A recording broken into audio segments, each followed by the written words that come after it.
Doctor. So we meet again. We have some things to discuss. We definitely have some things to discuss. Ooh, you got some notes. I'm not going to forget my notes this time. Sweet. Lovely. Lovely. So we've been on this whole series of strange things in Arizona. It's been strange. It has been strange. And I feel like... What are we on? Episode 3 now? Or 4? I think it's 3. Yeah, it's 3. Yeah. And I feel like there's still more shit to cover. Yeah. There's a lot of... I think, yeah. It's probably a thing that you could probably go by state and just go through all the different strange happenings in different areas within the states. Well, I was looking at something called the Colorado Plateau. It's geological formation, but it crosses over 4 states. So Colorado, Arizona, Utah, and New Mexico. The Four Corners area. Yeah, where all the weird shit is. I gotta look at a map. A lot of that is like native land, isn't it? Like native, like reservation area? Yeah, all over, all 4 states. Yeah. A little bit less so in Colorado, but still heavy in Arizona and New Mexico. Yeah. And then still a fair amount in Utah. But in Utah, it's a little bit more sparse. So, yeah, I was looking at that with some of the geology, but I didn't want to go too deep into it because I had these other topics I had to work on. But yeah. I was like, so I had to write it on my notes to look up for later. I'll have to check that out. Colorado Plateau ley lines. And Bayside Mall. Those were just things that I kept trying to, like, YouTube was suggesting them, and I'm like, God, I got to do homework. I got to stay focused. So I'm like, when I erase all that, I'm going to leave those. Yeah. Go balls deep into them. Yeah.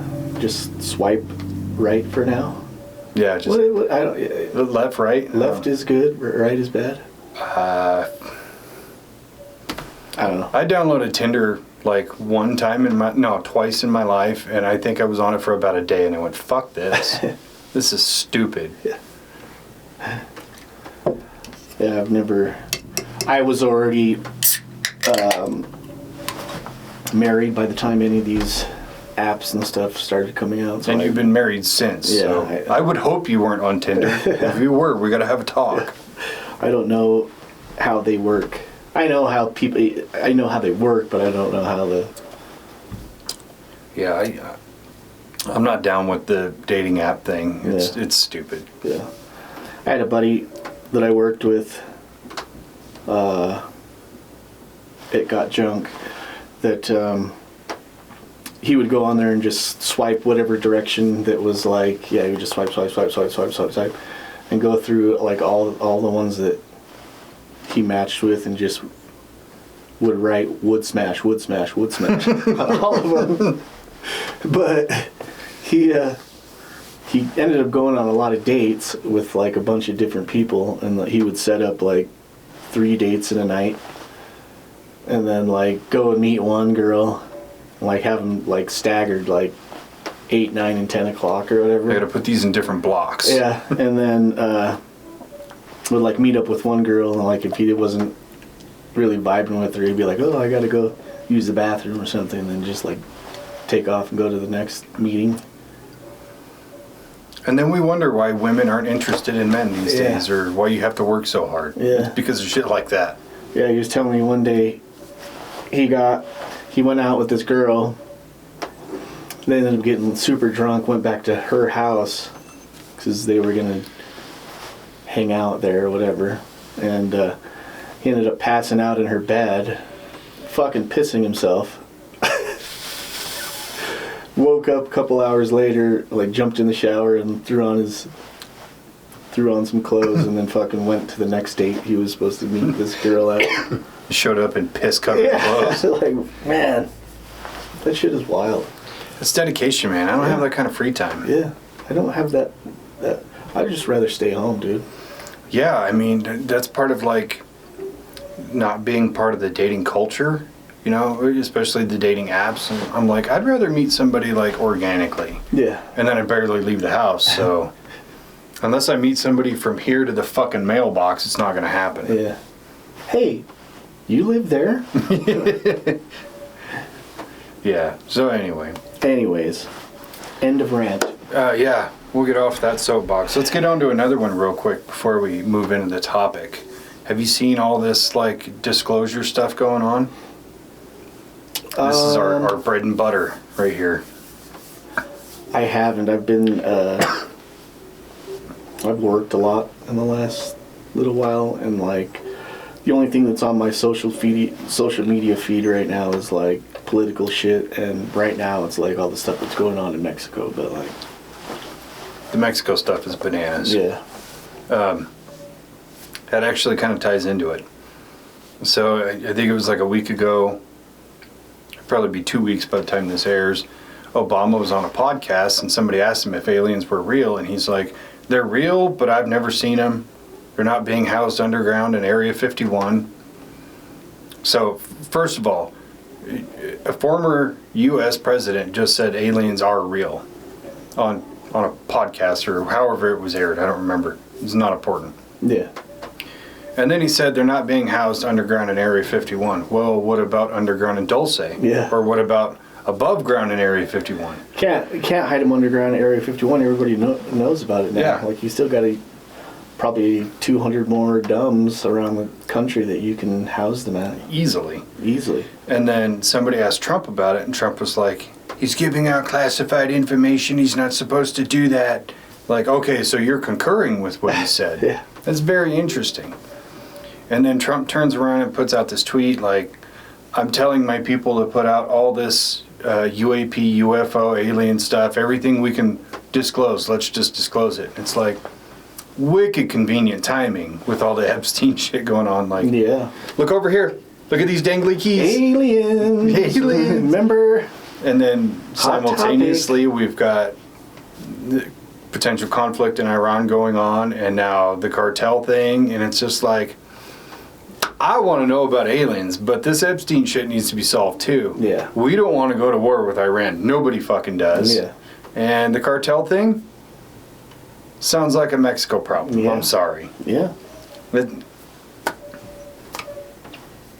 them wipe each other out. I don't fucking care.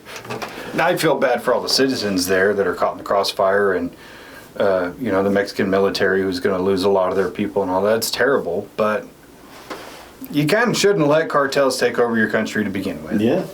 So yeah, that disclosure thing I thought was really cool. Yeah, I did see that thing with Obama. At the same time, it's like, man, for you to come out and say that aliens are not real, if somebody asks you if aliens are real, with the vastness of space, you have to be kind of ignorant to think that we're the only species in the universe. Like, so are aliens real? Yeah. 100%. 100%. Like, I think aliens on this planet what they are, what they look like, how they operate, have no idea. I think that they're, like you said, it's arrogant to believe that we are the only sentient species in the entirety of the cosmos. Right. Like, it's fucking stupid. Yeah. So with that said, with the technology we have now, we can see 2 billion galaxies from where we're at. 2 billion galaxies. Yeah. That's a lot of fucking planets. Yeah. You mean to tell me not one of those has sentient life? Get the fuck out of here. Yeah. But there's got to be so many species that it would be impossible for us to just document all of them. Yeah, I've been reading this. So I've finally got some books. Hey! The books that you gave me inspired me to get something to read at night. And I got this book by Michio Akaku, astrophysicist guy. The Japanese guy? Theoretical physicist, yeah. And it's called Merging Dimensions, I think. I've heard of it, yeah. But he's talking about, like, when you look up into the sky at night, what do you see? You see stars, and you see the moon, but most of the thing that you see out there is blackness. And there was other physicists looking at this saying, why would there be so much blackness if the stars are so bright? It's because there is matter there. We just don't know what it is, the dark matter that's there. So when we look out into the cosmos, we can see 5% of the sky looks like stars, and then 95% of it is dark matter and dark energy. So 95% of what is in the night sky, we don't even know what it is, and we have any way to understand it right now. So it's like we understand 0.05% of the elements in the universe, like all the elements that we know is only, they estimate 0.05% of the elements in the universe. So we don't even have the capacity to try to understand what dark matter is, like out there in the vastness of space. Yeah. And of that 0.5% of elements we understand, how many of those are man-made? Yeah. So it's like, you can easily cut that down probably by a third. Yeah. Give or take. Yeah. So, yeah. It's like that whole Fermi paradox. You know, either aliens are real or not. Either way, it's equally terrifying. Like, I'm going to have to give that guy credit for limited technology of his time to be able to say that. But just being able to look at, even from his time, understanding that there are 9 planets in this solar system, we're the only one capable of sustaining life? I don't think so. I don't think so. It's just different forms of life. Yeah. Yeah, we don't. The only thing that we understand also is life from a human perspective of what humans are made out of. Yeah. And then you throw in all these different elements that we don't know about, how they can merge together and form different life forms that are based like non-carbon life forms. The possibilities are endless. So like, really, we can't even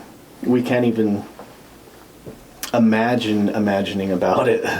The scope of possibilities is so huge. Yeah. You think about, because we put it through this like vacuum, that we as humans have to live in this specific type of biome with this specific type of atmosphere. That doesn't mean every creature in the cosmos is limited to that same biome and atmosphere. Yeah. It's just not. Yeah. So.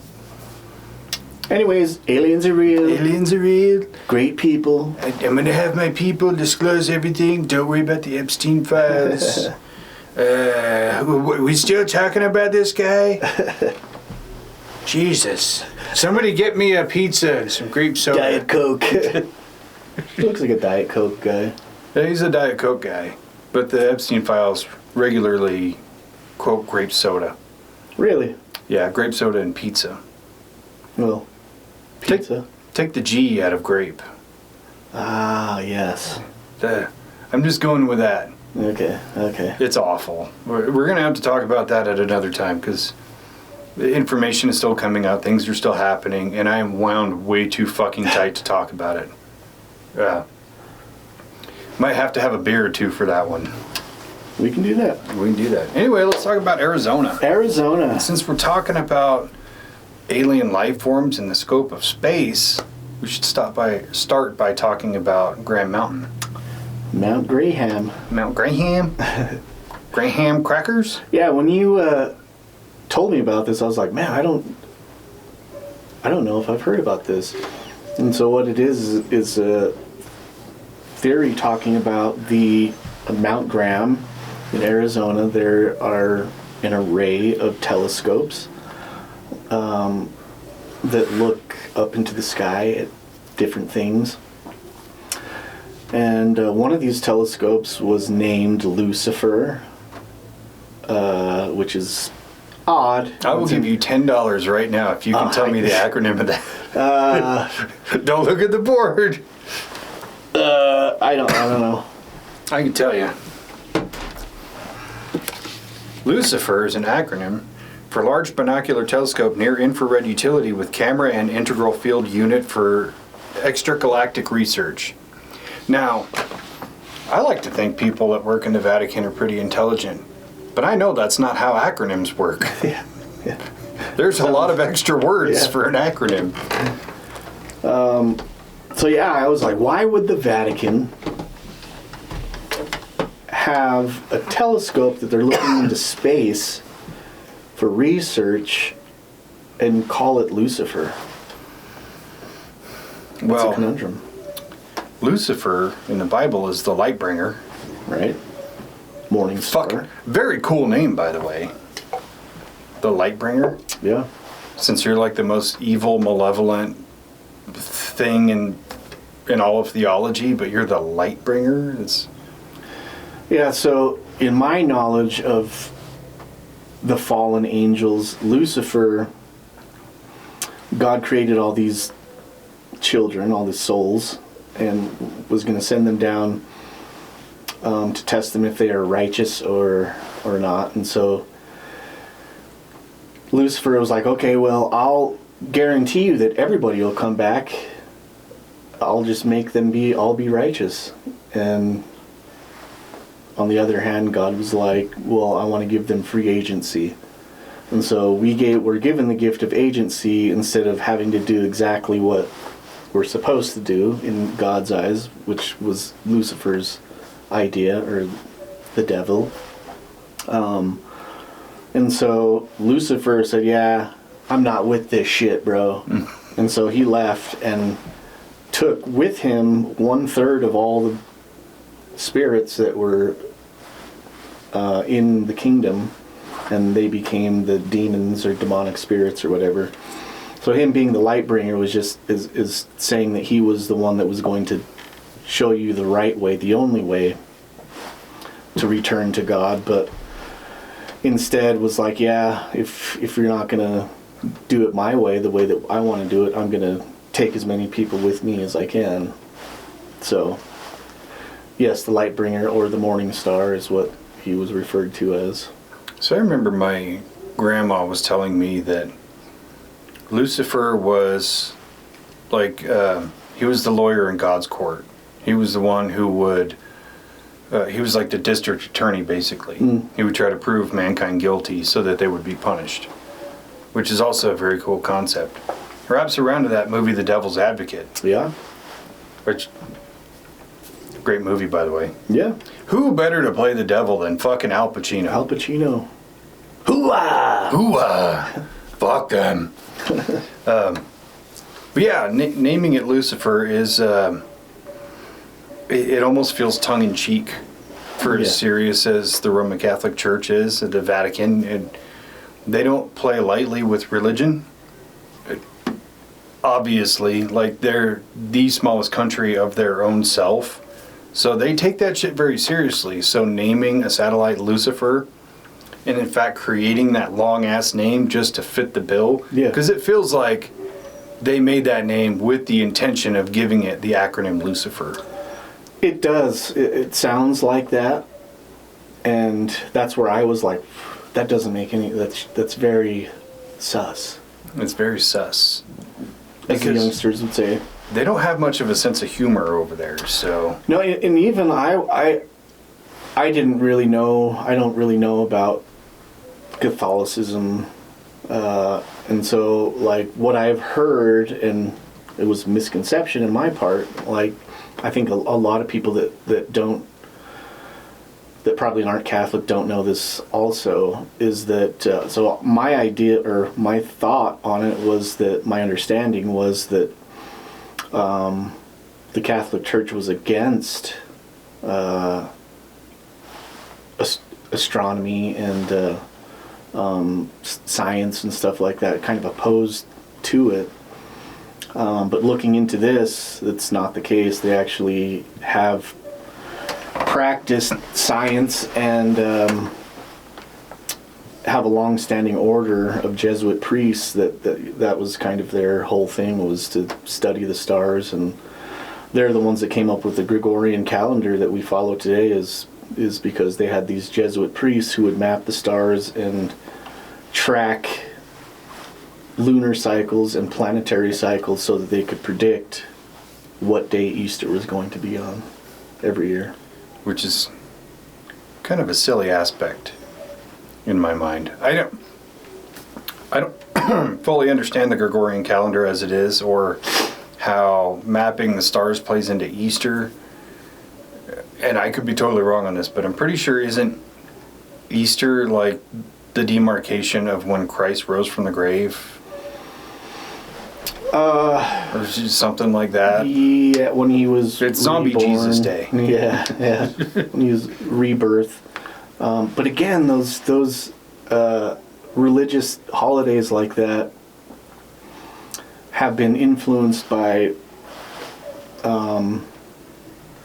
It's like when the Catholics took over, or the Christians took over England. England was basically like a Wiccan society, but so they took the people, took control of the people, but in order for them not to rebel and stuff, they kind of let them keep their practices, but just renamed them in these Christian traditions like Easter, Christmas. Christmas is a pagan holiday, so is Easter, but they just rename them and give them like Christian themes. Yeah. Just like Halloween has been revamped to to suit more people. Yeah, from All Hallows Eve and the Harvest Yeah. to Halloween. Right. So, yeah. So the Catholic Church suppressing science and things like that that happened forever. Yeah. And then kind of after the Dark Ages, during the Renaissance, that sort of thing, where they came back and they started their own kind of arm of science study. And yeah, so they have all these Jesuit priests across the world studying all these different things. And to credit, the Catholic Church is still like one of the biggest providers of medical care in the world. Mm-hmm. St. Mark, St. Jude's, blah, blah, blah. You name one that has Saint in front of it, it's part of the Catholic Church. Yeah. But it is very interesting to me that the Catholic Church spent so much time suppressing scientific advancement, but they have their own arm. It's more like they want to control. And they want to understand before everybody else. Right. So, Well, that's even the case of like when Galileo invented the telescope. I think he invented the telescope. I don't know. Anyways, he was looking at the planets, and before him, it was the world, the Earth was thought to be, it was like a geocentric mapping of all the planets, and he looked out at the sun and was mapping the planets, and he was like, well, it's more of a heliocentric. So the church saw that everything, the Earth was fixed and everything kind of rotated around the Earth, and then he said, no, the sun is fixed and everything rotates around the sun. prison! Taking Earth out of the center of God's plan or whatever. Mm-hmm. And so that was my understanding. So he was sent to prison. He was a prisoner for, they said, heresy, because he was saying that, God's word in the Bible is not true, because there are certain passages in the Bible that talk about the sun setting on one side and hurrying back to the other side to rise again the next day. And so that proposes that the earth is stable and everything else moves around the earth. So he was going against God's word. And so really it was kind of a political ploy to keep face for the Catholic Church to be in charge. Oh, yeah. Like, no, we're right and you're wrong. It's right here in the Bible. Yeah. Well, and I can't remember how the scripture goes that actually helped kind of turn the tide. Or something like, God is the only truth, and if it aligns with God, it is the truth. Something like that. I should have fucking wrote it down. But it's kind of their way of filtering everything they find in science, instead of saying it counteracts with scripture or God or the Bible. Instead they say, nope, that's God's divine will. He made that happen. So everything they find within the greater realm of science, even if it's aliens, they're like, yeah, God created them too. Yeah. That's how they kind of found their loophole, to be like, we can't be so close-minded about things we find, but we have to make it fit. Yeah. Well, that's one of the things within this conspiracy theory, is that now with this telescope that they have, the Vatican is looking for the new Messiah who's going to come and is actually an alien. Could it be? Is it possible? Is it possible that Space Jesus will return? Space Jesus. We should make some Space Jesus t-shirts that are like E.T. on a cross or something.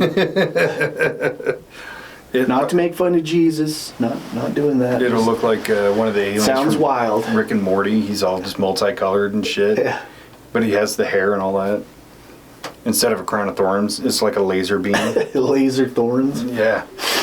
I dig it. Yeah. Space Jesus, dude. See, we did 2 Jesus jokes right there. We had zombie Jesus and space Jesus. Where else can we take this? We'll need a superhero Jesus. We already have a robot Jesus. That's RoboCop. Yeah. Laying down the law. Well, you think about it. The whole movie is like an allegory for Jesus, right? Yeah. Alex yeah. Murphy gets killed. He's resurrected as RoboCop. He's out there doing the Lord's work, so to speak. Fighting for justice. And truth. And in the end, mankind. You know the scene where they're like in the quarry? Yeah. He like walks on water to go get the bad guy. Yeah. You can't fucking unsee it once you see it. Oh my gosh. Yeah, because you could tell the water's fairly deep, because there's even a scene shortly thereafter when they drop like the I-beams and shit on him. He's submerged in water while laying down. But when he's walking, it's on top of the water.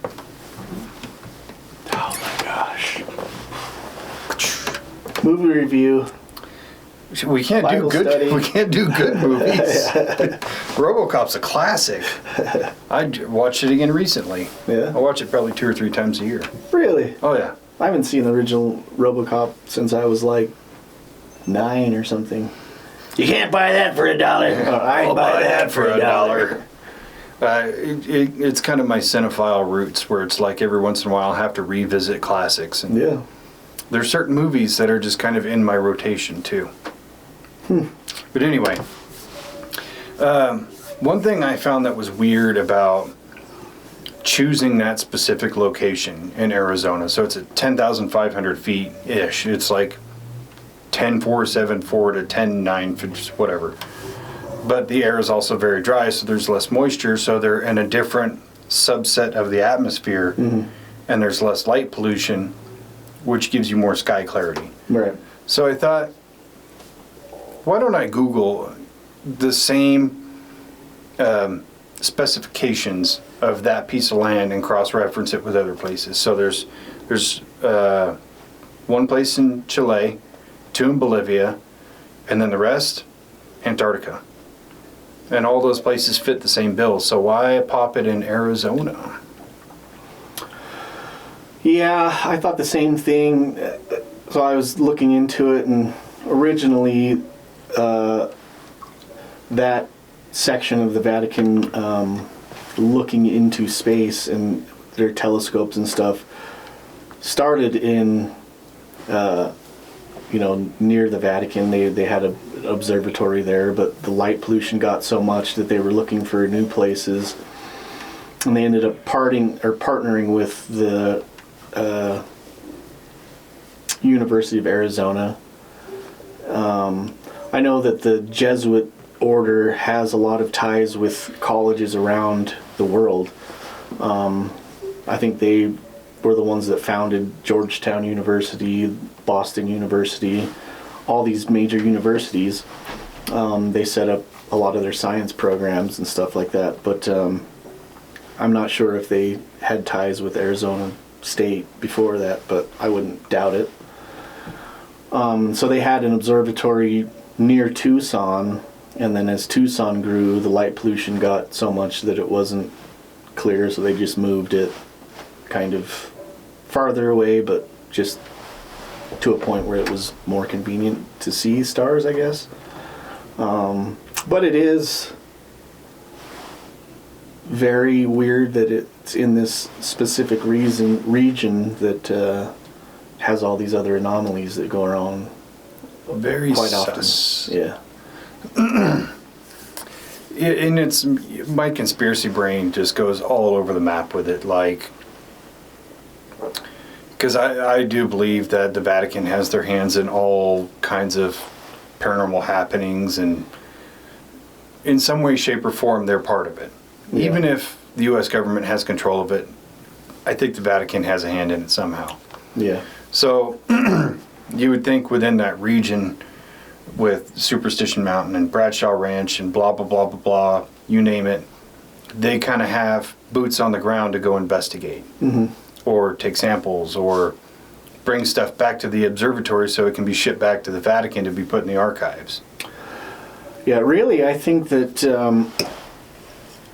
so the Lucifer satellite was being built, and it's actually not that satellite. So where they're at, there's 3 different observatories right in the same area. They're like maybe not even miles apart, just like across. You could drive there in 2 minutes from one to the other. They're really close. So the one that the Vatican owns is actually a smaller telescope called the VATT, the Vatican Astrological Telescope, something like that. Then right next door is one that's run by the Arizona State University, that is the Lucifer satellite. They've actually changed the name to Lucy 1 or Lucy 2. There's two. It's the binocular telescope that has 2 lenses instead of 1, so they can kind of focus with 2 beams at the same time. Broader field of view. Right. But I do think that they set that up so that they could use their telescope, and then if the people next door are seeing something crazy, they can zoom in onto it too, also, just so it's like right next door. So I do think that it was a strategic move for them to put that next to this other one that's more powerful, but still kind of try to stay under the radar a little bit. Well, from a science perspective, so one of the telescopes has the 2 lenses and then the other ones are singles, but if you're capturing an object from different dimensions, you have different focal points. You can 3D map whatever that object is because you have dimensions from different aspects. Right. So an object could be coming towards the Earth and you would think it's round, but the telescopes that capture it from different angles might show it has a tail, so it could be oblong or whatever shape. Yeah. So they can map it better from different angles. It's kind of like Triangulation. If you're going to film a 3D video using GoPros, you would use 2 of them side by side with the lenses close together because it gives you better depth of field. So it's kind of the same thing, just on a much, much, much bigger scale. Yeah. Yeah.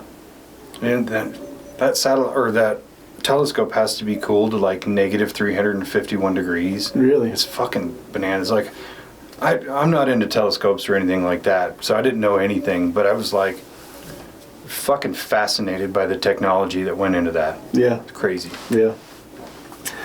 It is a really strange thing. So, what do you think about it? Do you think that it's like they're doing something weird with it, or do you think that, what do you think they're looking for?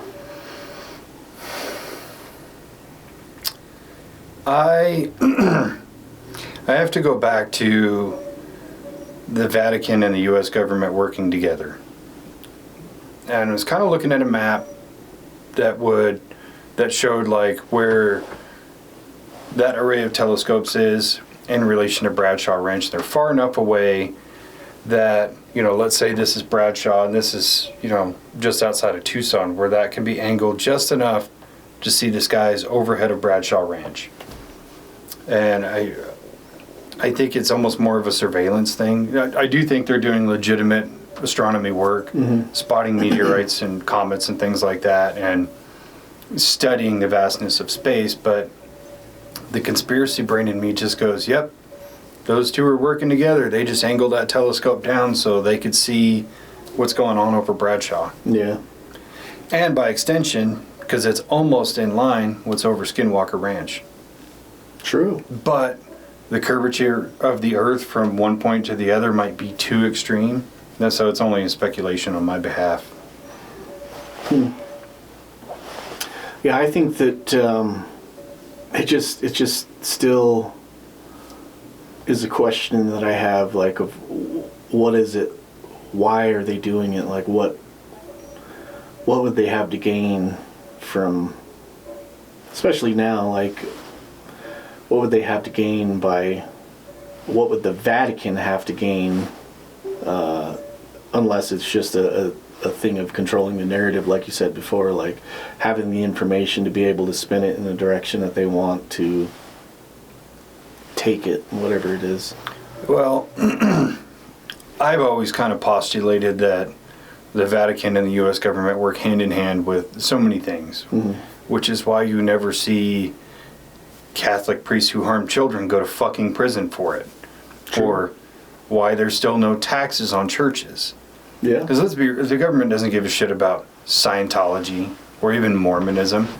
The whole reason they don't tax churches is because the Vatican would take a huge hit. It's only my speculation, but I do believe that 100%.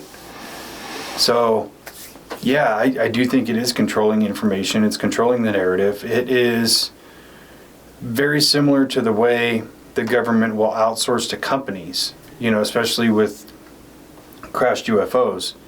If I give this to Lockheed Martin, then they can put a patent on it, and then it's legally protected. It's not subject to FOIA or anything else. Same thing with information with the Vatican Church. If I give them the information or the ability to study it, and they also don't have to worry about grants or funding or anything like that. It's unlimited. Right. So if I just let them handle that part, all that information stays under lock and key. We just get to review it. Right. So that's kind of the way I see it. If Interesting. I give you a piece and I give that guy a piece and I give that guy a piece and I keep a little piece for myself, none of us have the full picture. But I can go look at your piece and his piece and his piece, and now I have the full picture. That makes sense, dude. I think you solved it. Fucking That's one down. one down. Should we move on to the next one? Or do you... Yeah. They were more like fun facts. I knew Mount Graham was going to be a little bit more like speculation. Yeah, I do think that it is very. It deserves the conspiratorial theorists digging into it, because it is a wild concept to have these. The Vatican having, what they're doing there.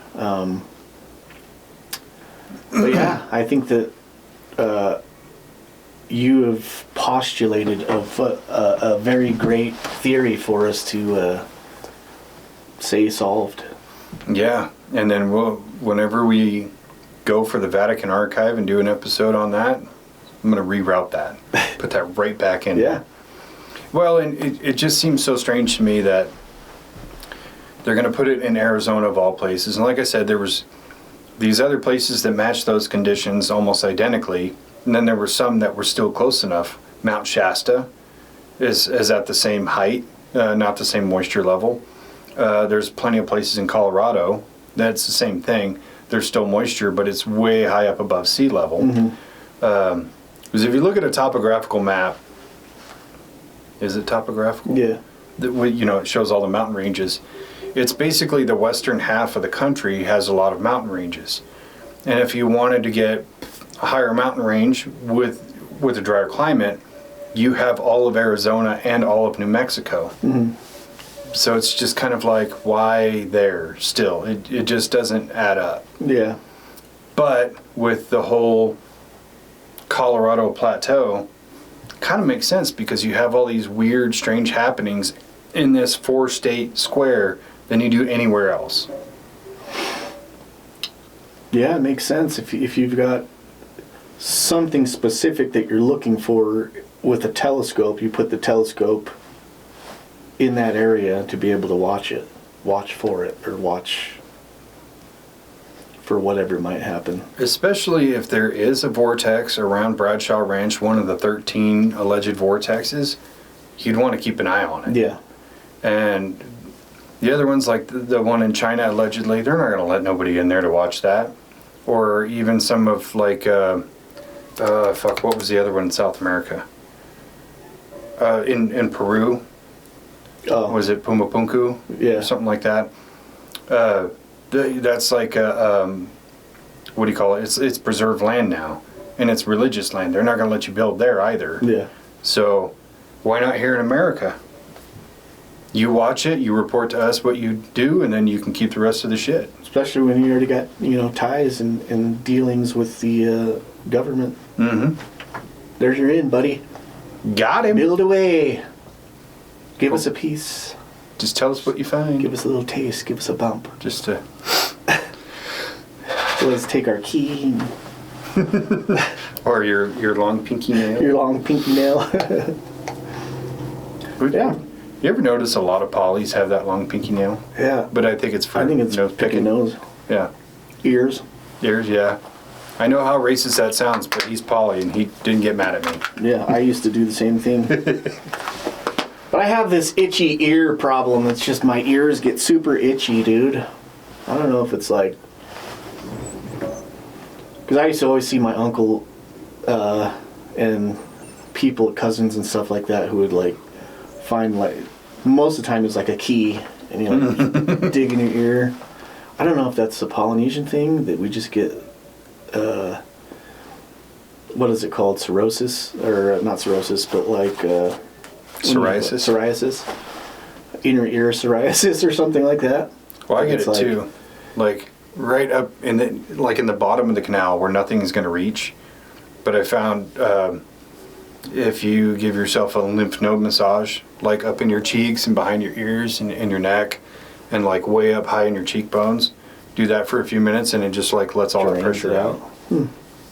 It's uncomfortable because you're also loosening up all the shit in your sinuses. Where does it go? Right down your fucking throat. You're like, Yeah, I for one year for Christmas I got this they're like ear scratchers. It almost looks like a back scratcher. It's a little bamboo thing with a little thing on it, and you stick it in there. Give yourself an eargasm for like 30 seconds, like your leg is like a dog. Yeah. I get it, dude. When you get in there and you get that speed going. Yeah. Oh, they're so nice. They're so nice. Sitting right on my table when I lay down to go to sleep and I grab them.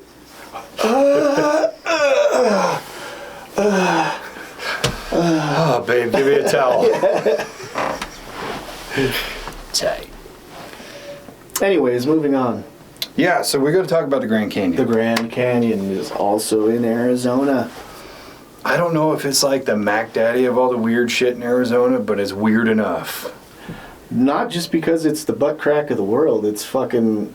There's some weird shit that goes on in the Grand Canyon. Did you know if you took all of the lakes in the world, it wouldn't even fill up the Grand Canyon? That's all of them. Yeah, I saw something that was like if you took every single person on the planet and had them stand on the rim of the Grand Canyon and piss into the Grand Canyon, it would take like 300 years to fill it up. Yeah, I saw that one too. Something like that. Wild. Yeah. Talking about a massive crevasse. Yeah. The Grand Canyon is you just think about like the Grand Canyon is 220 river miles of canyon, but that's just the main canyon itself. There's thousands of miles of slot canyons that feed into the Grand Canyon, so there's so many canyons in that area that a large portion of them have not even been really mapped or explored by people that are doing surveys and stuff. I'm not saying that people haven't gone in them, but like there is a lot of untouched, unexplored land within that area, and Could it be possible Could it be possible? that there are, hidden gems inside these slot canyons? G.E. Kincaid thinks so. Yeah, G.E. Kincaid was he doing like survey work or something like that for the government? Yeah, he was paddling down the river and came up to the spot and he saw these steps. He thought, well, that's weird. Carved steps, not like where people had been walking. In between that and the water erosion kind of formed it into pseudo steps, actual carved steps. Decided to park his boat and then walked up these steps and he found this entrance into this cave. But it wasn't just a cave, it was actually carved. Like, squared off, nice clean edges. Goes inside and he finds all kinds of crazy shit.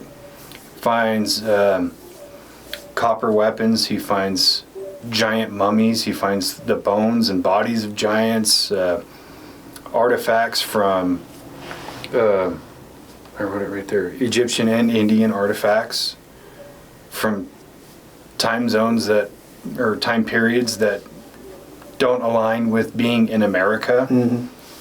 So he takes a couple of pieces, wraps them up, takes them back out, goes back to wherever his home base was, and he calls the Smithsonian because he was doing this for the Smithsonian.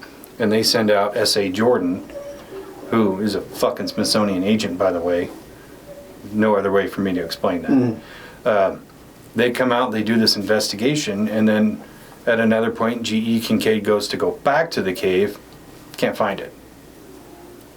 And then other people went looking for it and say they found it, but it's concreted closed.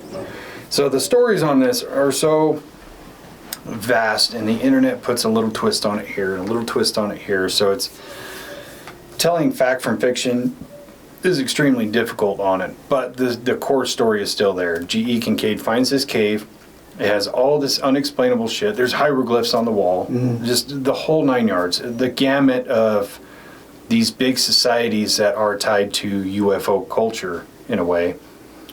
You know what I'm talking about, like the Indians and the Vimanas and all that. And the Egyptians with the UFOs and the pyramids. Like, it's a whole rabbit hole to go down with that. But finds this place, calls the Smithsonian. Smithsonian sends out a team of investigators, and then out of nowhere, he can't find it anymore. And it's a lot of people that go out there, right? Surveyors and... it was like a team of 40 people, plus G.E. Kincaid and S.A. Yeah. And they... Now, if you go in and ask for, like, the Smithsonian for the documents and stuff that talk about this, they say they don't have them, or they are locked up in this certain thing that is being renovated for asbestos, and it's not going to be done for another 10 years or whatever. Yeah, fuck the Smithsonian. They've lost the records. Yeah, they're... Like, you're a museum curating place. How did you lose the fucking records? I'm sure they're in a box That's somewhere. what you do. You just hold on to records, right? Yeah, and they say there's no record of G.E. Kincaid or S.A. Jordan, which... In my mind, G.E. Kincaid was probably legit. He was doing this survey. He was doing what he was supposed to. Found this weird thing, called it back to home base. They send out S.A. Jordan, who is kind of like the Rick Doty of the Smithsonian in my mind. Yeah. Because how else do you just bury this whole thing? Easily, man. We don't have the records. We don't have the records, man. What? Who is G.E. Kincaid? I've never heard of the guy. Well, even the 1909 article that told this story, right? So G.E. Kincaid tells the public about it, and the Gazette or the Sun or whatever, it's unimportant. But he tells them the story, they publish the story, and then they turn around and basically redact it. Now, everybody who's gone looking for the original plates and the microfilm of that story, it's missing. So all we have is copies of copies. We have digital copies of the original newspaper, but that section with the original printing plates and the original microfilm that went with it is just gone. How convenient. So it begs to wonder if there are these things, what are they doing in the Grand Canyon in America, especially in 1908, if you don't know about Egyptian culture and hieroglyphics and shit like that, how are you going to even say that this is what you found? So the question is it people from Egypt that have come over here at a certain time exploring? Or is it like explorers who both went to Egypt and the Americas? I don't know. There are Egyptian artifacts and hieroglyphics that have been found in other places, like Australia. They found hieroglyphics that show like Egyptian hieroglyphs, and then they have depictions of kangaroos and stuff like that that are have been studied and proven to be old. The patina on the rocks, along with in the carved sections itself, show that they're thousands of years old. So it looks like there was some crossover between all these ancient peoples. I really don't doubt it at all that people before Columbus and the people who discovered America, people have been going across the oceans for millennia. Oh yeah. I think. And for us to think that, these people were the first, they're so amazing, it's just what we've been brainwashed to believe, because they want us to follow the narrative. Yeah. Of like European greatness or whatever it is. Yeah, white power, basically. It's racist, dude. Fucking racist, man. But yeah, I mean, people have been inhabiting that area of the Grand Canyon for, they've estimated between 10 and 15,000 years. There's native... Well, hold on. The Earth is only 13,000 years old. 7. Yeah. So how? Yeah. Get the fuck out of here.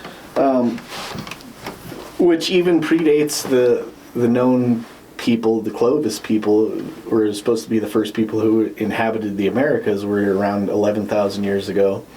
But there's evidence that these people were living there already for between 13 and 15,000. So yeah, I mean, all the timelines are skewed and they can't really prove any of this stuff, but there were people living there. There's remnants of food caches and houses people had built, like almost like Mesa Verde, where they build structures into the caves, and their oral traditions of the indigenous people who lived there, the basket weaver culture, the Hopi that lived in the area, and they also all have stories of the Sky Brothers or the Sky People or the Ant People that are visitors of this planet and have come here throughout history giving information and enlightenment to the people who are living in these areas. Isn't it crazy that all of these much older cultures, whether they're Native Americans or Egyptians, Indians, that sort of thing, they all have all these great tales of star people and ant people and all that. What do we have? I saw a ball in the sky. Yeah. I saw a light. Yeah, but all these other cultures, they have stories of these benevolent people coming down from the sky and imparting wisdom. Yeah. And we get, do you see that? Yeah, it's nothing. Probably satellite. So I have two working theories. And there's many more details to go in, but I'm going to throw these out. The first one is probably a little too far-fetched, but during Pangea, I tend to think a lot of these cultures were more collective in one area. But each one is somewhat of an offshoot of each other. You think about Indian history with Egyptian history. They're not the same, but there are a lot of through lines that kind of connect them. There's a lot of similarities. So it's kind of like, if I were to put it into a modern term, the way we in the United States have a culture versus Canadian culture. Very similar, but some differences that keep it separate. Yeah. So it's kind of the same thing. So pre-Pangea, they probably did live closer together. And then when a Younger Dryas event happened and it rearranged the scope of the Earth, now Egypt is way over here in Africa, and India is way over here. So that's one theory, which is kind of a go-to for me, which always explains like how there's hieroglyphics in Australia. Or they were seafaring at the time. It's got to be one or the other, if not both. Yeah. But my other one, this one is more fun. So I was watching a video on how the Grand Canyon was made, and at one point, the Grand Canyon itself was almost like a big ball, right? And it rose way up in the air because of water erosion. Now, that would lead you to believe that there was a point of the Grand Canyon that was sitting way above the water level. What would cause the water level to be that high?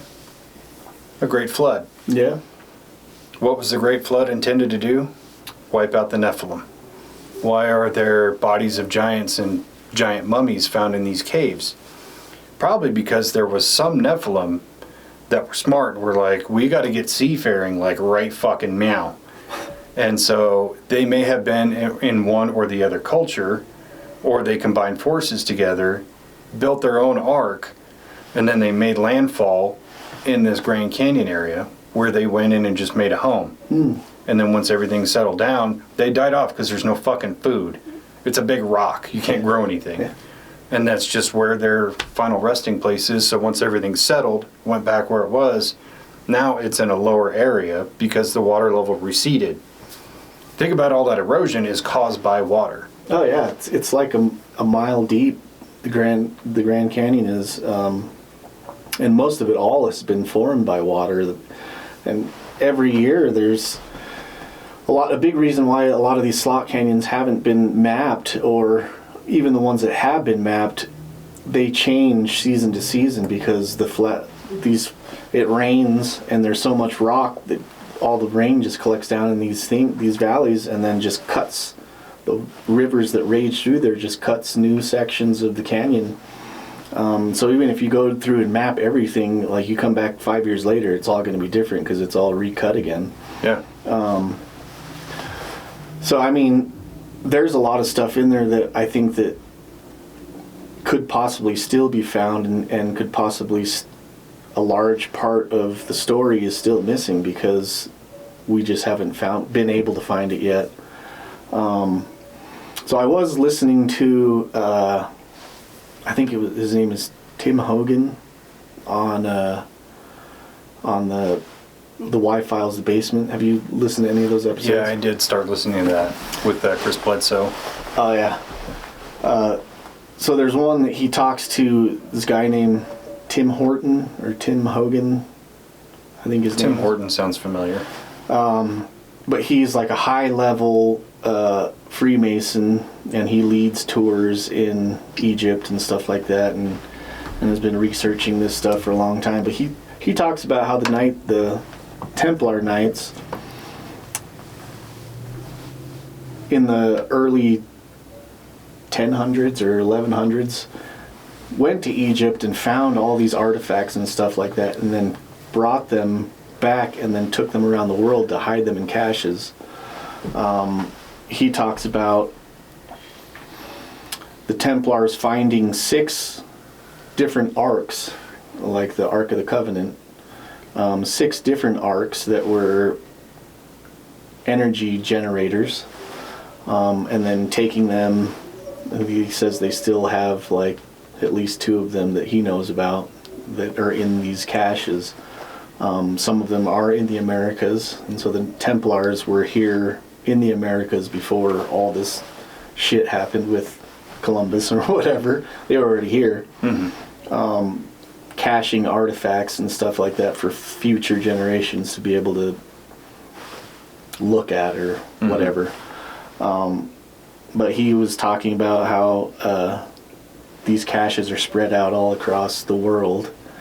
Some of them are in the United States. He talks about Oak Island being one of those caches, and that's where they're finding all these like weird artifacts that are like Templar related.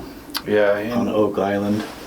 So I stopped watching that show because it became so repetitive. Yeah. But it was strange that every time they would pull out an artifact, it was from like a different time period or from a different part of the world, which is super interesting. So I'm just waiting for them to like figure it out, and then I'll just read an article online. Yeah.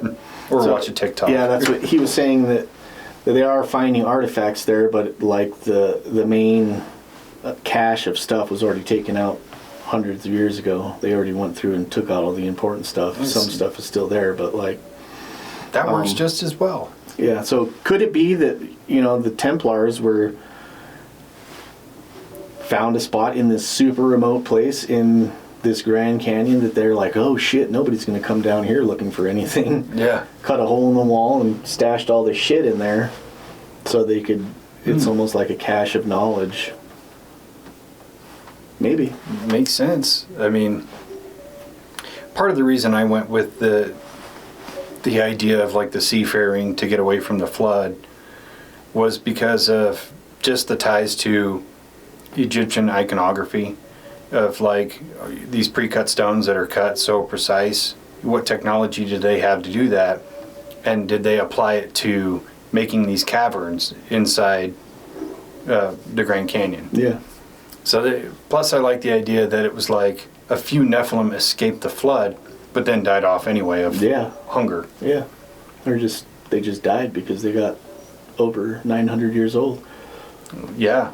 Over 900 years in a fucking cave. Sounds miserable. That sucks. No TV. Yeah, eating frogs and fucking snakes and shit. Ugh. Scorpions. Sounds awful. Yeah. No hot dogs. No hot dogs. And you guys all fucking stink. Yeah. Dude, I smell like fucking... At least you got the river right down there. That's true. Hike down to the river and wash your ass a little bit. You just stick your ass out the door. That's better. Gotta wash these musty giant balls. All 6 of my fingers had poop on them. All 6.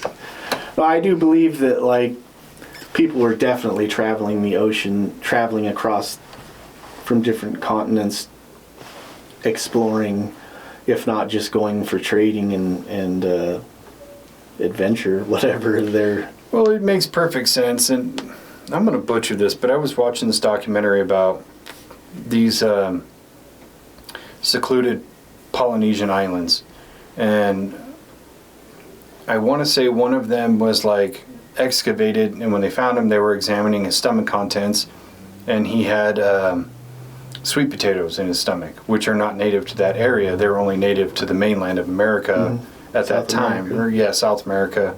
So it's like there's evidence right there that people were communicating in some way. They were sharing resources in some way. Now, some of the oldest skeleton remains they have found in South America are Polynesian. Yeah. So it's like... So Polynesians have this weird trait as a different jawbone than pretty much every other race on Earth. Well, it's called a rocker jaw. So if you take a jawbone from any other race of people and set it down like this, it'll sit flat. Because the jawbone is square like that. And Polynesians have a rounded jawbone, so it rocks. So they're pretty sure that they're Polynesian people that were in the Americas, and they go back like 5,000 years or something like that. They got that rocker jaw from eating all that fucking Kahlua pork. Yeah. They're doing this. Hey, grab the thing over there. What's up, bro? Yeah, Polynesians, we point with our eyebrows. That's true. That's true. It's over there. Yeah. Yeah, it's over there, bro. Hey, there's some food over there, dog. It's like they say, Inuit people point with their lips. It's over there. Polynesians just do it with their eyebrows. Yeah. And Germans just do it with their hand. Some Germans. There's a joke. But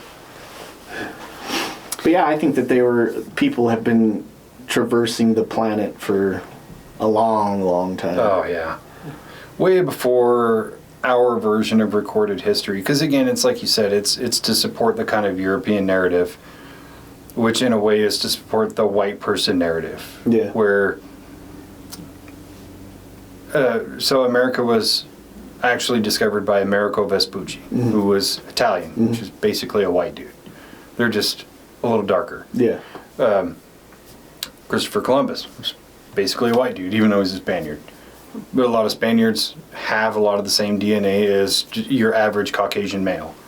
So it really is to support the European narrative, because we can't give credit to brown people. It's so stupid, right? Yeah. Like, we as people want to know the real version of history, and it's not about like a hero worship of like, how did your people get to South America before mine did? Like, nobody cares about that. It's so stupid. Yeah. And I get that it's probably mostly just because it is a written down history, so you can see this person came here and they wrote it down that they came here. And so it's like, okay, we're going to give you the history that we know about because it was written down. So this is what they're saying. But even that is like, you want to hear about this story that happened to me yesterday? Like, I wrote it down, so it's true here. Yeah. Well, and I just don't understand why history wants to support isolationism instead of diffusionism, but diffusionism makes more sense, where cultures are interacting with each other. Right. So it just doesn't make sense of why we want to say, no, these people lived here and these people lived here, and there's no way they could talk. Yeah, it's like, well, why do they have similarities in language then? Like, there's linguists have tied like Polynesian words to Greek, ancient Greek words, but they're saying that the way that it looks like is that it originated as a Polynesian word and then was translated into Greek. So it's like the Polynesian people were going to Greece thousands of years ago. That's a long ways away. That's a very long ways away. Yeah, and so they're bringing their language, and the language gets taken up by these other cultures in Greece, and then now it's a Greek word. And so it's like there's a lot of different examples in language throughout history that, like, where does this word come from? Well, it's an ancient Greek word. Well, ancient Greek word is actually a Polynesian word. Yeah. Or vice versa. It's so weird how, like, language gets so convoluted in that way. Like you're saying, where this was actually a Polynesian word that got taken by a Greek word. And it's kind of like the way a lot of English is predicated on Latin. But we just think about them as English words now because we've had them for so long. Right. Or even in a very short term of history, if you've ever wondered why we don't speak with an English accent, even though we're all settlers from England originally, but we don't speak the same as them, it's because they changed their dialect. Yeah. So we technically do speak with an English accent, and people in England speak with the proper English accent now because they changed it.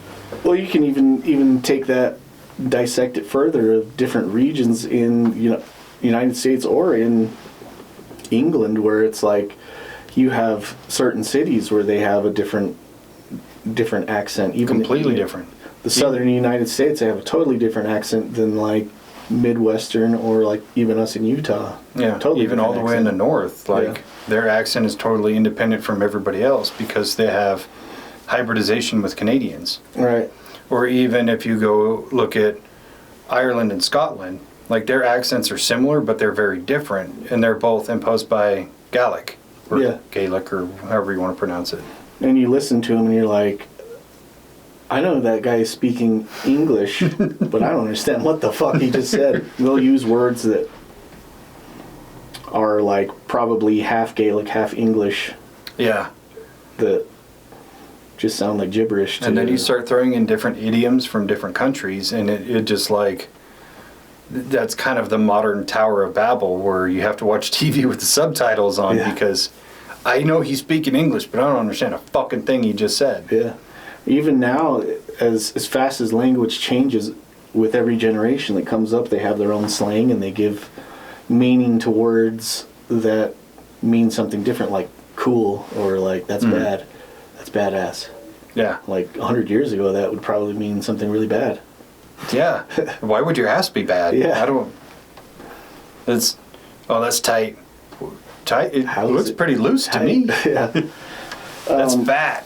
I think that's another thing that that like when you're reading stuff like ancient texts and like even the Bible, is why a lot of people struggle with understanding what's being said, is because we don't understand the language that they're using anymore, just because we're ignorant. But because language has changed over time so much that certain things mean certain things, and it's totally true. Like, here's a prime example is you remember the theme from the Flintstones? yeah, We'll have a gay old time. Yeah. To us now it'd be like gay. I'm not having a gay time. But to them it was just like a good time, fun. Yeah. Or I remember reading this comic book when I was a kid, and I've seen the panel on the internet since then.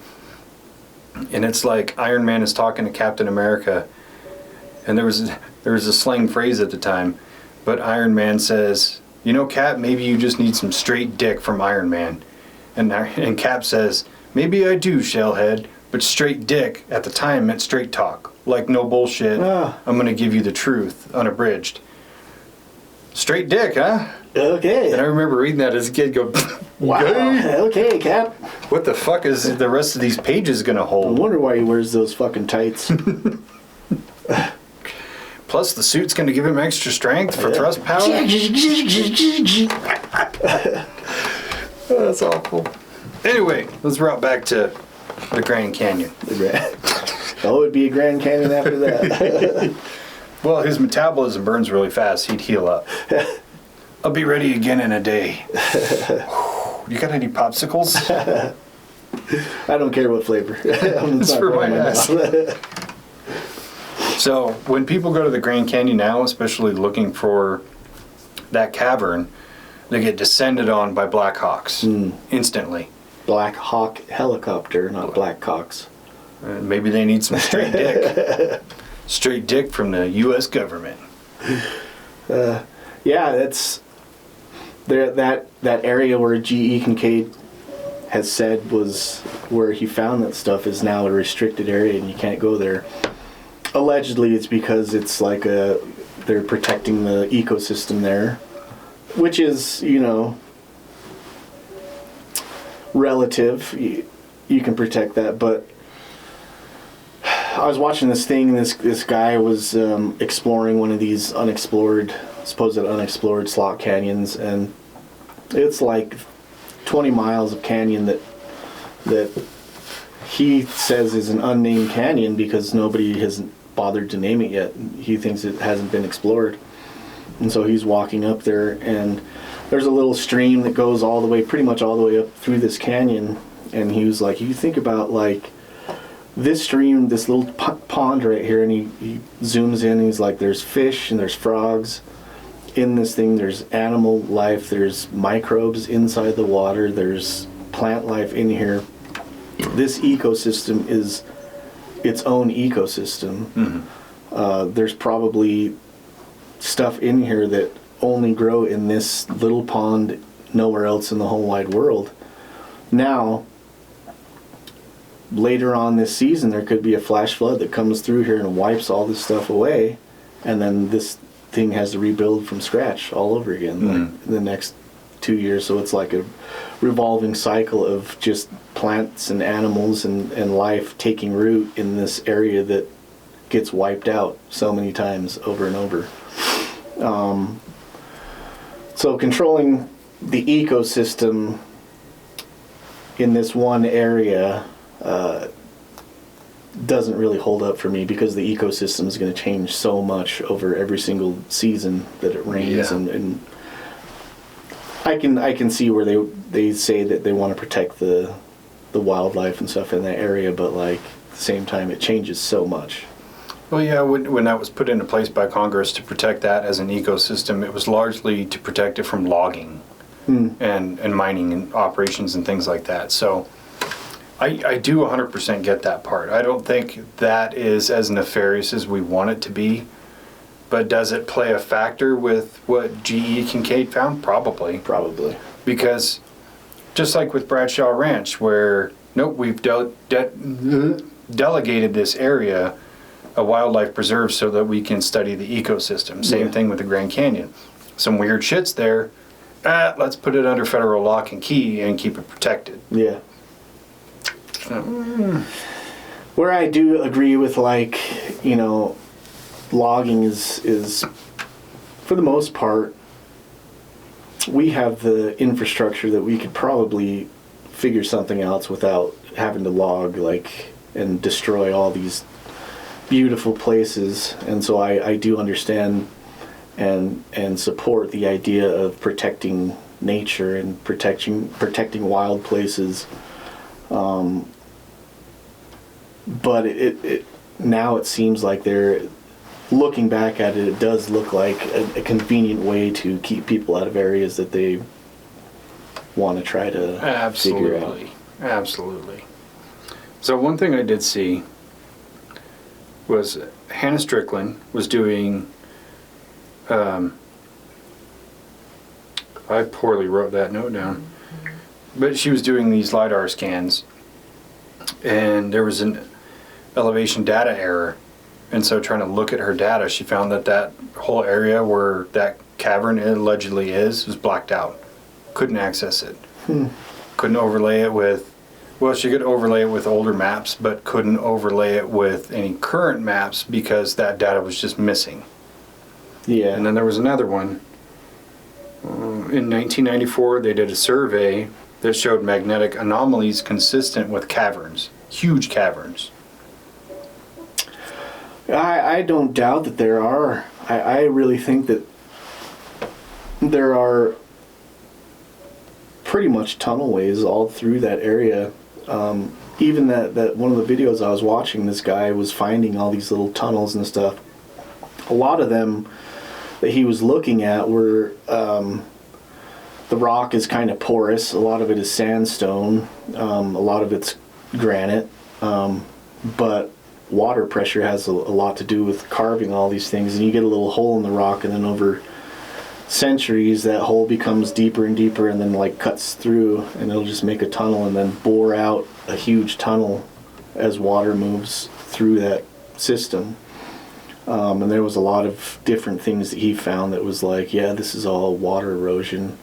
And it looks like there was a spring that was coming out through the rock right here, opened up a hole, and as that water continually ran for hundreds of years, it just made it into a big opening that you can get into, and you could go inside and then literally look all the way up to like a vent hole in the top of the rock. So there's a lot of different stuff like that, but in my mind, if I was an indigenous person in this area, I would utilize those things, and then it would probably become pretty apparent that you can manipulate the stones by hitting it with another rock and then make it into whatever you want. Yeah, this water's flowing over here, but I need it over here. Pow, pow! Yeah. I'm inclined to believe it's almost hollow. Yeah. That, like Swiss cheese? Yeah, like Swiss cheese, a series of caverns that lead into each other, but there's not enough stone mass on the inside to show that it's solid. Mm-hmm. And that's why they get these magnetic resonances. Because it would stand to reason to me, especially with the mesa-dwelling people, where they carve into the mesa, they could probably still do the same thing there and have an entire living situation in there. Like Dendera. Like Dendera, yeah. Yeah. So something like that would make sense to me, or, you know, you could even go way further and say maybe they were trying to carve their own kind of pyramid out of the existing rock and they hollowed it out first, but then water erosion, everything else took place that they didn't expect. It just ruined it. Yeah. But now it's probably just dumb. I mean, if there was something that was found like that, and the government knew about it through the Smithsonian, and then they were like, yeah, we're going to take all these records. You don't have access to them. It never happened anymore. And then they take over the site. There are people who said that they have found this area, like you said, the people who try to go exploring there now, and the black helicopters kind of descend on them, and they're told not to go there. But they've found like slabs of concrete on the top of the cliffs that has like a poured section of concrete that have like anchors on the top, so it would be used for like rappelling and shit like that into. But you're not allowed to go there. But you're not allowed to go there, yeah. So it's very, interesting. Why would they have these things there? Well, and people try to fly their drones through there, and their drones lose GPS signal. Pilots that fly over there say that they have a lot of problems with their instrumentation when they fly over. Mm-hmm. Not dissimilar from Bradshaw or Skinwalker. Or any of the other military installments. Yeah, Dulce, you name it. I almost wonder if you were to go there with an oscilloscope, would you pick up the 1.6 gigahertz like you do in all these other places? I wouldn't doubt it. So there was Somebody another try video. that, let me know. There was another video that I saw that was talking more about what G.E. Kincaid found and the speculation that he said, the story that he told. Again, this is on the internet, so it's 100% true. Is he went in there and was finding all these. He found the bones of giants, relics from all these different cultures. But then he walked a little further into the cave and saw this giant statue. He thought it was an Egyptian statue. As he got closer, and was like, could see some light, got some light in there. I don't know if he had a torch or a lantern or whatever. He saw that the statue was an alien statue. And he went even further, and there was a big hole in the ground. And then, so he wanted to see how far the hole went, and so he took a big rock and threw it in there and didn't hear anything. That's just one of the stories that I heard. Yeah. To me, that sounded like clickbait. It definitely, it's fantastical and it's fun. How do you know it's an alien? How do you know it's not like the creature that's indigenous to Madagascar? Mm-hmm. Or, something that he wouldn't have known at that time in 1909. It's so it is a stretch, but is it unbelievable? No. No. And I mean, if you're looking at like, okay, the indigenous people of the area, maybe they made this 10,000 years ago. Those people had an oral history of like these star brethrens or the ant people. Could it be a carving of that? Maybe. Potentially, yeah. Yeah. So I don't know. It's very interesting. One thing that I really wanted to find more about with the Grand Canyon, and I surprisingly didn't find that much, was the connecting thread, the Bigfoot. Because of all these crazy places, there's always Bigfoot. But there's actually pretty minimal sightings. Yeah. And I watched one video, this guy kept he's holding the camera, pointing at himself, and way off in the background, there's something tall standing up down toward the bottom. He's like, that's a Bigfoot right there. First of all, take the camera off of you. I don't want to fucking look at you. Yeah. Point it at the object and zoom the fuck in. Yeah. There was some stories, but it really did sound more like sprinkles than anything. It was just breadcrumbs. Yeah.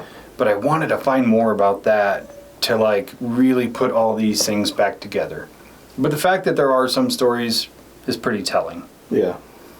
There was a few stories I read. Peter Jackson in 1971, he was out there hiking, but according to friends and family, he was a very well put together guy. He had done this many, many times. He said he'd be back in a few days. He went on a hike, came back to his camp, and he found his journal was missing. But he kept notes in all of his journals saying, I think something's watching me, there's things out in the bushes, I hear voices, blah, blah, blah. So he recalls writing all this stuff down, later on after the fact. Because when they found him, he was kind of catatonic.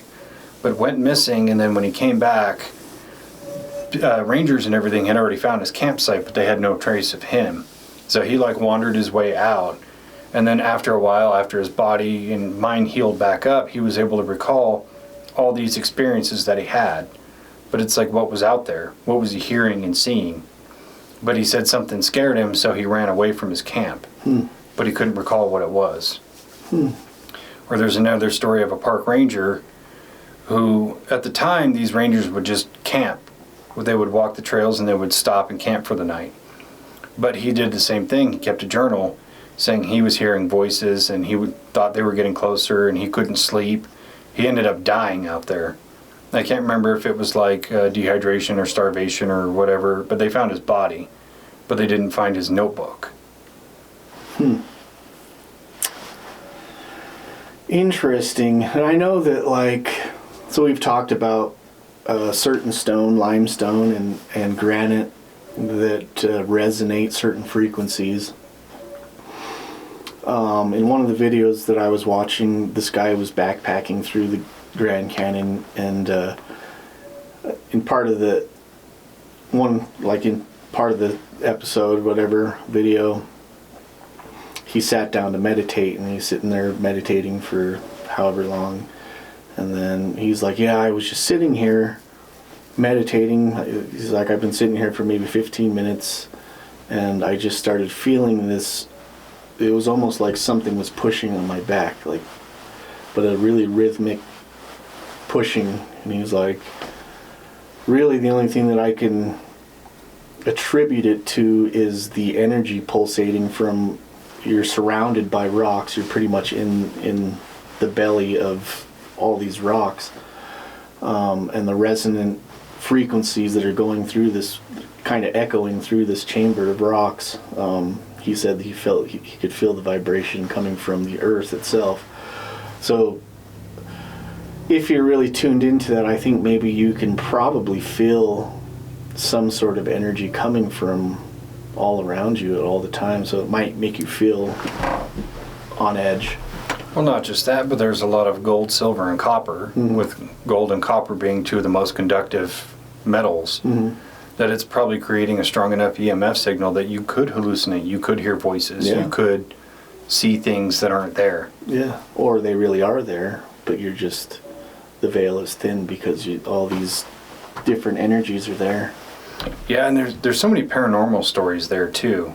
There was one story of this woman lost her husband and her son. They both went missing in the Grand Canyon, and after all these search parties and everything, she had become so sullen that she said, you know what, I'm just going to join them. Jumped off the fucking gorge, died down there. But there's one specific part at, I think it's a Phantom River, where if you go there at sundown, you can allegedly hear her crying. And there's a whole bunch of ghost stories that go along with that, because there are many campgrounds spread out around there. Right. So it's very cool, very interesting. But again, is that the EMF putting off that signal with, a forced bias of hearing this ghost story, that you go there and you go, oh fuck, I heard her. Like, did you hear it? Did you hear the wind whistling through the canyon? Or did you go there expecting to hear it, and then the EMF signal that scrambled the synapses in your brain caused you to hallucinate that? Sounds like a job for a Ghostbuster. Yeah, there's a lot of interesting, there's a lot of stuff that you could probably measure and figure out. Yeah, I think that we might have to do an investigation in the Grand Canyon. I don't know if you're allowed to carry proton packs down in there, but I don't think I'd want to. The hike, the switchbacks, suck. You got to carry a lot of water first of all. Holy shit! I don't think they make like an Ecto one side by side that we can take down there. Maybe we'll just get some pack mules and paint them white with the logo on the side or something. Yeah. Pack mule Ecto ones. I think if I had a paranormal experience in the bottoms of the Grand Canyon, that would be scarier than any other place. Yes, it would. You can't get the fuck out of there that quick. Well, I guess I'm stuck here for 5 days as I try to hike out of here. It's not like a haunted house where you're like, you know what? I'm just going to walk out the front door. Well, even like that lends credence to like this guy's story that he got so afraid of whatever was affecting him that he just left all of his shit behind, and like he knows that it's going to be very dangerous to try to walk out of there without like your shit that you need. Especially at night. Yeah. So, and we've seen stories like that where people get so scared, they just abandon all reason, they leave all their gear, all their necessary to survival gear, and just get the fuck out. We've seen it at Dyatlov, and plenty of other places that we've talked about. Yeah. So it would stand to reason that he did see something, and he was terrified, so terrified that he went, I don't even need my fucking boots. Let's go. Like, he literally left his boots there. You kind of need those. Yeah. Or maybe he was just some fucking long-haired hippie fuck that was eating shrooms in the Grand Canyon. Of course, he's a hippie, so he took his shoes off to wander and feel nature, and then You gotta touch grass, bro. went fucking... Or he was hungry and he's like, Off hey, the there's rails. some mushrooms here. Let's boil them. Yeah. Ate the One more mushroom, then I'm full. Drank the water, and then he was like, they can't see us, asshole. We're in the spirit world. Licked a frog. There's frogs there. You already said it. Got Part of stung that by ecosystem. like some kind of scorpion or something. Started seeing shit. Yeah, dude. Who knows? That's totally viable. So yeah, I think we covered those two things pretty well. Yeah. I thought those were going to be more fun because of the speculation. The G.E. Kincaid story is great. Yeah. I've heard that story for years. Yeah. And I 100% believe he did find those things, and the Smithsonian is covering it up. Yeah, I think that Smithsonian Gate needs to be a new topic. Open up the halls. Open Smithsonian up the halls. Gate. Yeah. I love that. Hashtag. Well, I mean, what was the other story that the Smithsonian really... Oh, giants. Giants. Yeah. So they've been covering up giants forever, and dude found giant bones. This is part of it, you know. What else are they holding back? All of it. It's like the Indiana Jones, where he goes into that huge warehouse of all the weird shit. Yeah, examined by top men. Yeah. Which I was, I think I sent you a video where a guy was talking about that, where a lot of these artifacts do actually get hauled into a warehouse, and I 100% believe it. Yeah. Especially with the Spielberg connection. So Spielberg directed that movie, co-wrote it with George Lucas, and Spielberg has made multiple movies about aliens, and they've all involved people as advisors, or even have a guest appearance like J. Allen Hynek and Jacques Vallée. Why do you have these supposed experts on UFOs and UAPs being advisors to fictional movies About aliens. about aliens? Which is great. Have you seen the trailer for his upcoming movie, Disclosure? Yeah. That looks interesting. Pretty good. Yeah. Maybe that's the real disclosure. Maybe that is it. Like, he's just been trickling it here and there. Or the government has hired him to put out the information they want out. 1000% believe that. Yeah. Same with Poltergeist. Yeah. Because he made Poltergeist. Like, this guy knows the secrets. I don't know if he knows the secrets or he's being fed the narrative that they want to try to control about them. Be like, okay, we can give you this, this, and this. So let's make a movie so that people understand this, this, and this. But the real story is still on the side. Or, let's make this movie, but we want it to be kind of scary to keep people away from it. Yeah. Because Poltergeist was a scary movie. Yeah, that But clown. Our experiences with ghosts and poltergeists are like, they're like cats. they don't harm you, they're just dicks. Yeah. Watching your camera go, Yeah. shit like that. Which, I saw another one, by the way, when I was doing the last episode, but I don't know if it was the camera moving, or it's because I put my arm up and I had it on facial tracking. So it could have just been the camera itself. So I was like, I'm going to let that one go. See if that did anything. I would shit my pants if it was just like, ceiling. You just hear in the background, idiot. No. Idiot. Idiot. Deep cut, dude. Deep cut. Idiot. No, the only time I hear voices around here is, hey. And I've heard it twice. Maybe we need to just do an investigation here. At some point. it's been kind of quiet lately. When I say lately, I mean in the last 2 weeks. Yeah. Because it kind of comes and goes in waves. But yeah, anyway, did we miss anything? Better yet, did we solve it? I think that we definitely covered it. I think we solved the first one for sure. For sure. I'm still going with the Nephilim. Just found that cave because it was the only thing above water and decided to make port there. Yeah, I like that. I'm going with that until further notice. Yeah, I tend to... I might believe the Templar Knights theory, which is, he didn't say anything about the Grand Canyon, but I don't know, I like that more because it's more Indiana Jonesy. It is. There's definitely that I got vibe the there. Indiana Jones bias. Yeah, it's like a little mix of Indiana Jones and the Dave-inci Code. Yeah, yeah. Where like the Templars took Mary's body and kept it safe and all that. Yeah. I think that like doing these series on stuff, we can definitely do a series on secret societies. Knights Templar. Ooh, yeah. The Red Shoes group. The Illuminati. The Illuminati. Pizzagate. Yeah. Which I hate to say it, because when all that Pizzagate QAnon stuff came out, I was like, wow, this is really interesting. Total horseshit, but interesting. Boy, was I fucking wrong. Yeah, I tended to believe it. I think that I was like, yep, pizza with sausage, extra cheese.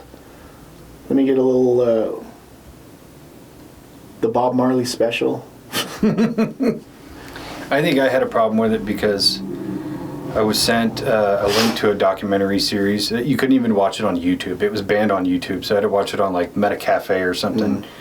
Which did it originate from 4chan?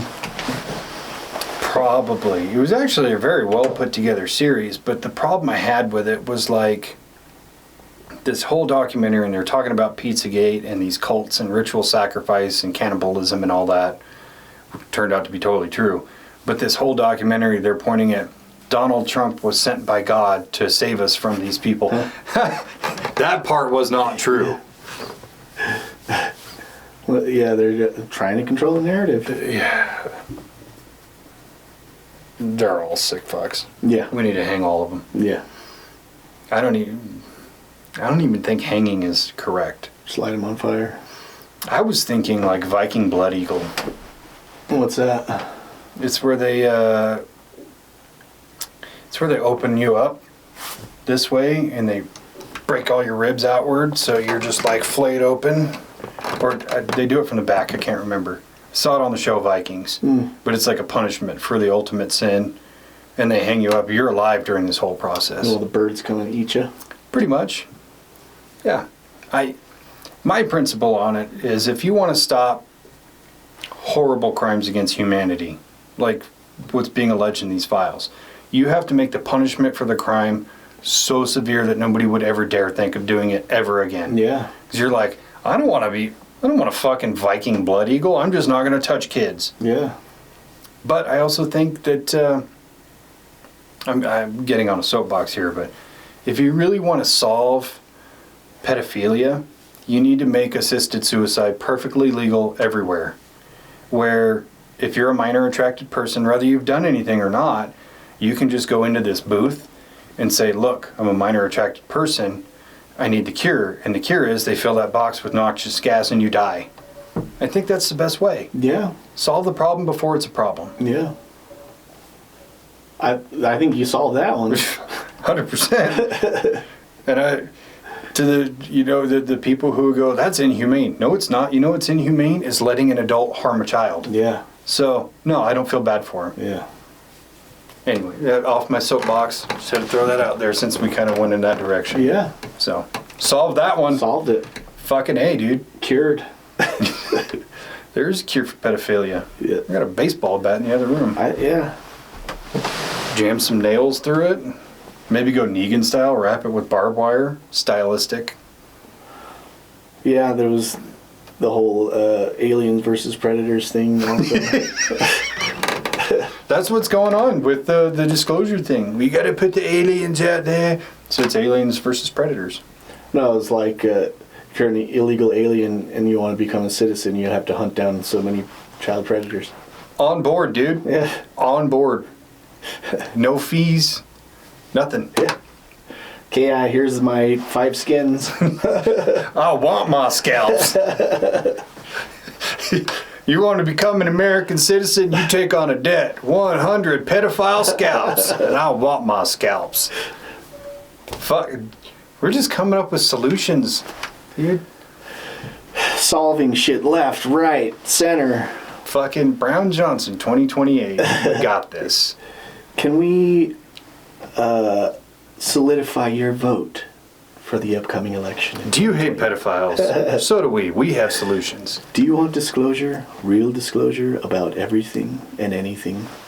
All of it. Aliens. JFK. Do Martin you Luther King. appreciate Epstein. the truth? We're going to give it to you. All of it. Unfiltered. Unfiltered. That's what I would do if I was in charge. Yeah.